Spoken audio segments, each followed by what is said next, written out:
Friends, hello, welcome to day 13. I hope you're well and enjoying the weekend. Today's passages, let's kick straight in with Genesis.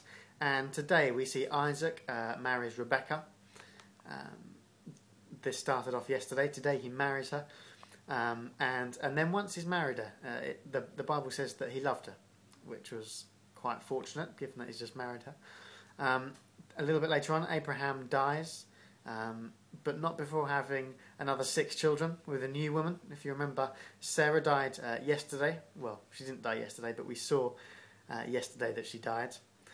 And then Rebecca gets pregnant with Jacob and Esau. And Jacob and Esau, they're trouble in Rebecca's womb while she's pregnant. And then when they're grown, they're going to be even more trouble. Jacob and Esau are twins, but they're very different. One's a mummy's boy, one's a daddy's boy. And a little bit later on, we're going to see how that turns out. It's going to be an interesting scenario. And then on into chapter 25, there's a bizarre incident. Isaac settles down for a while in Abimelech's area. Abimelech is now king. We'll remember him from a while back with the story of Abraham. Abraham messed him around by saying that Sarah was his sister, not his wife. And so Abimelech and probably a couple of others tried their luck a little bit with Sarah, thinking she was single.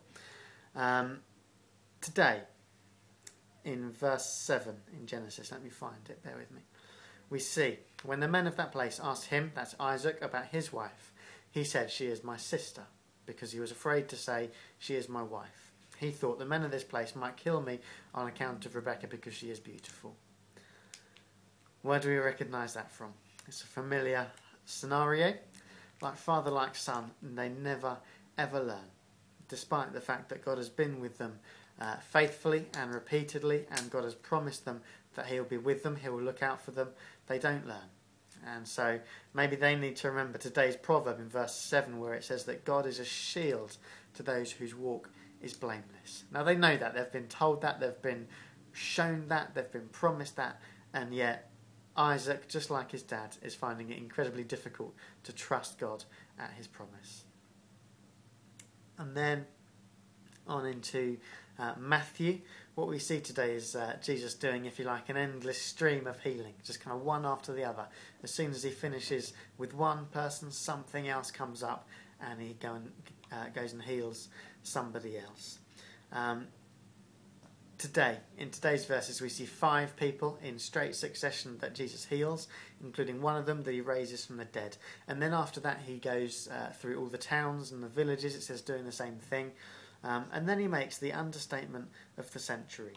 After he's gone around all the towns and the villages, teaching and preaching and healing, it says every disease and sickness. It says that he looks around and he sees all these crowds it says look just like sheep without a shepherd. And then he says to the disciples this little understatement where he says that the harvest is plentiful, but the workers are few.